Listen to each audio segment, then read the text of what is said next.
Speaker साहब, 92 के बाद बेशुमार वर्ल्ड कप हुए, बेशुमार वर्ल्ड कप हुए।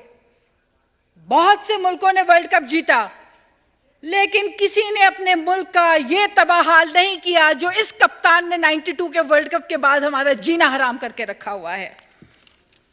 ऐसा वर्ल्ड कप कोई ना जीते, ऐसा वर्ल्ड कप कोई ना जीते जिसके बाद मुल्क का यह हशर इन्होंने किया है। हम जिस मुश्किल में इस लाडले ने मुल्क को धकेल दिया है, उस मुश्किल से बाहर निकालने के लिए बैठकर बात कर रहे होते, लेकिन ये लाडला अजीब लाडला है स्पीकर साहब।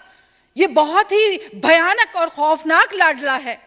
ये एक ऐसा लाडला है जो हर गलती पे गलती किए जाता है, यूटर्न पे यूटर्न दिए जाता है और बहुत आसानी से इंसाफ से मुबर्रा होकर बाहर निकल आता है। इसकी गाड़ी तक आकर जो है इसकी हाजिरी लगाई जाती है। ये बहुत अजीब सा लाडला है। लेकिन कल स्पीकर साहब इस पार्लियामेंट के अंदर जब ज्वाइंट सेशन का इजलास था तो पीटीआई के कुछ सेनेटर्स बड़ा चहक चहक के, चिल्ला चिल्ला के शहीद जुल्फिकार अली भुट्टो का जिक्र कर रहे थे, शहीद मोहतरमा बेनजीर भुट्टो का जिक्र कर रहे थे। उन्हें कहीं आपको पता भी है कि जुल्फिकार अली भुट्टो कौन था? शहीद बेनजीर मोहतरमा बेनजीर भुट्टो कौन थी? उन्हें कहें अरे आप भुट्टो के बे तक भी नहीं पहुंच सकते, क्योंकि बे से बहादुरी है जो आप में नहीं है। वो बहादुर थे, उनमें जुर्रत थी। उन्हीं के खून पे आज पाकिस्तान के अंदर जमहूरियत जिंदा है। उन्होंने इस मुल्क को अपना लहू दिया, उन्होंने इस मुल्क को अपना खून दिया, उन्होंने आईने पाकिस्तान दिया। जिस जुल्फिकार अली भुट्टो की कल बात कर रहे थे, जुल्फिकार अली भुट्टो ने 73 का आईन दिया पाकिस्तान को, जिसको 50 साल पूरे होने वाले हैं। ये बात साबित करती है कि वो किस जुर्रत के साथ और किस बहादुरी के साथ, किस सच्चाई के साथ मुल्क को आगे लेकर जा रहे थे, क्योंकि उन्होंने पाकिस्तान को एटमी कुव्वत बनाया, स्टील मिल दिया, पोर्ट कासिम दिया, वोट की शनाख्त, हर शख्स को वोट देने का हक दिया। इन्होंने क्या दिया? इन लाडले ने क्या दिया? सिवाय तूफान बदतमीजी, सिवाय बदअखलाकी, सिवाय यूटर्न, सिवाय झूठ, लान तान, लोगों के चेहरों पे कालक मलना। और स्पीकर साहब, आपको तो याद ही होगा, ज्यादा दूर की बात नहीं है, जब लाडले की हुकूमत थी तो अपोजिशन की बेंचों को जबरदस्ती खाली किया जाता था। और कैसे खाली किया जाता था? सबके ऊपर झूठे मुकदमात बनाए गए, सबको नैब के जरिए पॉलिटिकली विक्टिमाइज किया गया, विच हंटिंग की गई, चुन चुन कर फ्रंट बेंचेस के लोगों को जेलों में डाला गया और इंसाफ को रोंदा गया। और ये सिलसिला कुछ इस तरह चला कि आज ये बहनों की बातें करते हैं, माओं की बातें करते हैं, औरत की बात करते हैं, तो भूल गए जिस तरह चांद रात को मोहतरमा फरियाल तालपुर सिटिंग एमपीए को धकेल धकेल कर अस्पताल से घसीट घसीट कर बख्तरबंद में डाल के पूरे शहर के चक्कर काटे गए। इनको याद नहीं आया कि वो एक खातून थी? जो कुछ इन्होंने मरियम नवाज के साथ किया वो भी एक खातून थी। And the list goes on and on and on. लेकिन स्पीकर साहब, वो क्या जाने जिनको जमहूरियत की जीम भी ना पता हो। स्पीकर साहब, 92 के बाद बेशुमार वर्ल्ड कप हुए, बेशुमार वर्ल्ड कप हुए। बहुत से मुल्कों ने वर्ल्ड कप जीता, लेकिन किसी ने अपने मुल्क का यह तबाह हाल नहीं किया जो इस कप्तान ने 92 के वर्ल्ड कप के बाद हमारा जीना हराम करके रखा हुआ है।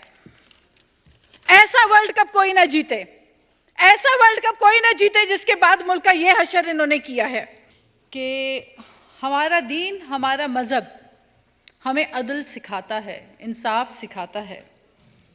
फरमाने बारी ताला है, और जब तुम लोगों के दरमियान फैसला करो तो अदल के साथ फैसला किया करो। तो ये तो हमारा दीन, हमारा मजहब, हमारा कुरान पाक हमें सिखाता है अदल इंसाफ की अहमियत क्या है, माशरे कैसे तरक्की करते हैं, कैसे आगे बढ़ते हैं, सच क्या होता है, झूठ क्या होता है, सच और झूठ का फर्क क्या होता है।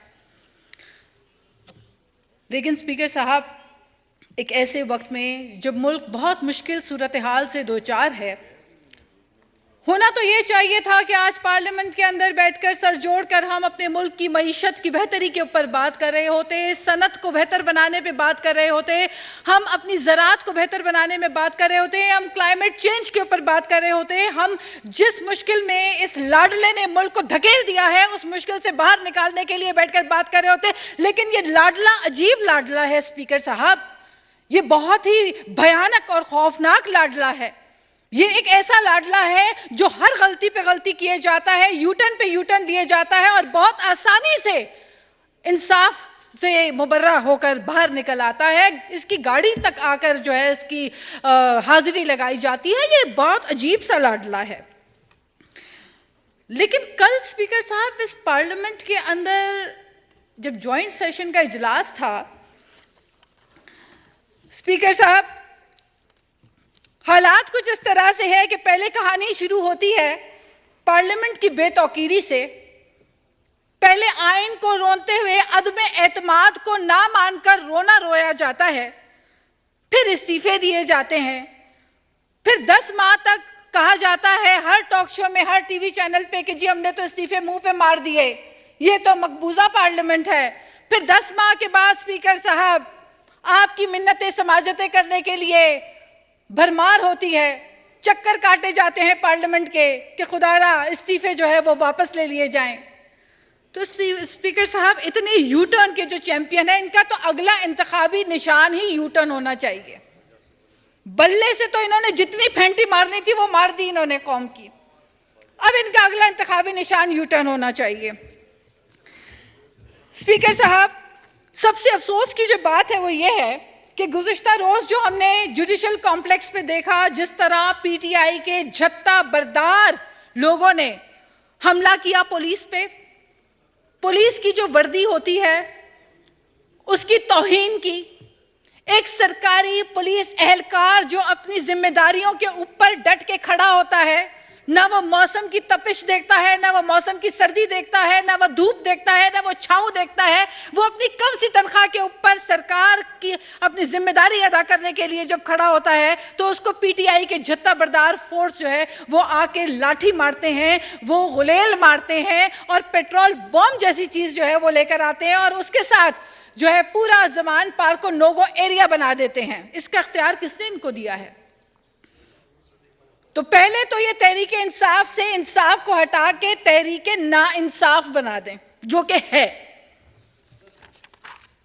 स्पीकर साहब, जिस हद तक पोलराइजेशन बढ़ गई है, मुझे खौफ होता है, मुझे खौफ आता है कि हमारे मुआशरे को ये बदतहजीबी का जो कल्चर पीटीआई देकर जा रही है, इसने पीटीआई ने तो खत्म हो जाना है आज नहीं तो कल। जिस किस्म की शरारतें, अफरा तफरी, जिस किस्म की खौफनाक अजाइम लेकर ये पार्टी चल रही है, ऐसी पार्टियों के वजूद नहीं रहते।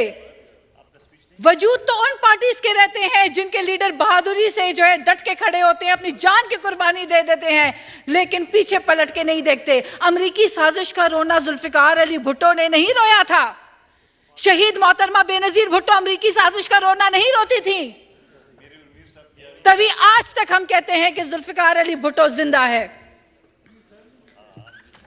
साइफर से शुरू होती है कहानी, फिर अमरीकी साजिश तक जाती है कहानी, फिर उसके बाद होता यूं है कि एक और यू टर्न आ जाता है लाडले साहब का।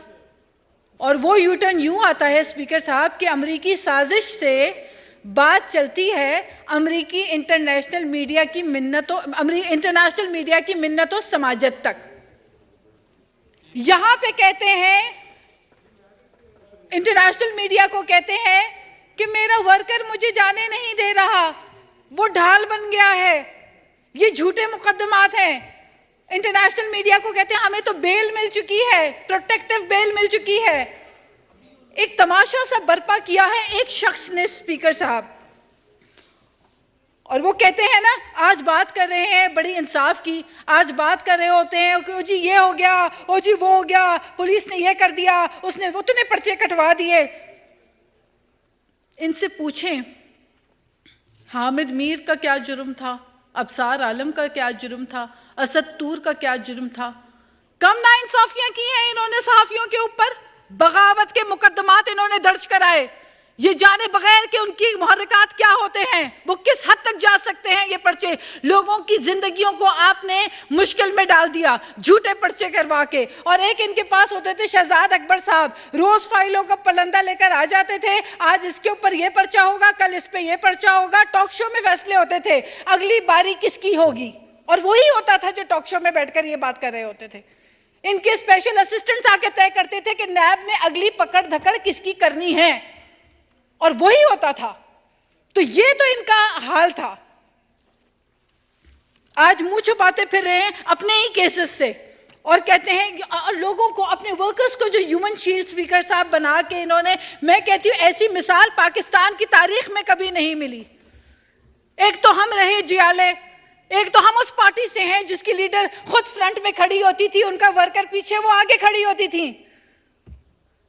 जुल्फिकार अली भुट्टो ने फांसी के फंदे को चूम लिया, लेकिन उसके बाद भी शहीद मोहतरमा बेनजीर भुट्टो साहिबा ने इन्हीं अदालतों के फैसले माने, इसी मुल्क के अंदर अपनी जान देना पसंद की, इन्हीं जेलों में, सख्त जेलों की अजियतें बर्दाश्त की, मुख्तलिफ जेलों में ले जाया गया। उन्होंने नहीं कहा कि यह कोई बैरूनी साजिश है, उन्होंने अदालतों के फैसलों को भी माना। और मेरी कायद कह गई थी, स्पीकर साहब आपसे बेहतर कौन जानता है, आप तो खुद माशाल्लाह एक इंस्टीट्यूशन है इस मामले में, सियासी जो सफर आपका रहा है। बीबी शहीद कह गई थी कि बड़े बड़े फैसले आए, हमारे खिलाफ फैसले आए, लेकिन हम अदालतों का एहतराम करेंगे और करते हैं, और हमें अदालतों का एहतराम करना है। लेकिन ये लाडले जो हैं, ये ना अदालतों का एहतराम करते हैं, ना कानून का एहतराम करते हैं, ना पार्लियामेंट का एहतराम करते हैं, ना आईन पाकिस्तान का एहतराम करते हैं। तो फिर ये इनके मकासद, इनके अज़ाइम बहुत खौफनाक हैं। वो इतने खौफनाक हैं कि बैरूने मुल्क बैठकर पाकिस्तान के सिपाही सालार के खिलाफ जो गलीज किस्म की मुहिम चलाई जा रही है, ये अफसोसनाक है, ये शर्मनाक है, ये काबिल मज़म्मत है। जो फौजी जवान हमारे बॉर्डरों पे अपनी जानों की कुर्बानियां देते हैं, शहादतें देते हैं, उनकी माओं से पूछें, उनके बच्चों से पूछें, उनके घर वालों से पूछें कि कितनी अजीम कुर्बानियां वो इस मुल्क के लिए देते हैं। बिल्कुल थोड़ी देर पहले वजीर आजम साहब ने सही फरमाया, 80,000 के लगभग लोगों की जानें गई हैं पाकिस्तान में वॉर ऑन टेरर के ऊपर, दहशतगर्दी के खिलाफ लड़ते लड़ते। और आज उसी मुल्क के सिपाही सालार को आप जो है, जो कि सियासत में नहीं आना चाहते, मुदाखलत नहीं करना चाहते आपके फैसलों के अंदर, आप उनके खिलाफ इंटरनेशनली अपने चंद जत्थों को भेजकर जो है कैंपेन चला रहे हैं। तो आप मुल्क दोस्त तो ना हुए, ये मुल्क दोस्ती तो नहीं है, ये तो मुल्क दुश्मनी है कि भारत में बैठकर रात को 8 बजे के बाद टॉक शोज के अंदर अगर चर्चे होते हैं, तारीफों के पुल बांधे जाते हैं, इनके कसीदे पढ़े जाते हैं, तो फिर ये मुल्क दोस्ती तो ना हुई। यही काम अगर आज किसी भुट्टो ने किया होता तो बहुत कुछ हो चुका होता। लेकिन पहली बात तो यह है कि भुट्टो तो आइन देने वाले, आइन पे चलने वाले, कानून पे चलने वाले, अपनी जान की कुर्बानी देने वाले, अपना लहू देकर इस मुल्क के अंदर जमहूरियत जिंदा करने वाले हैं। स्पीकर साहब,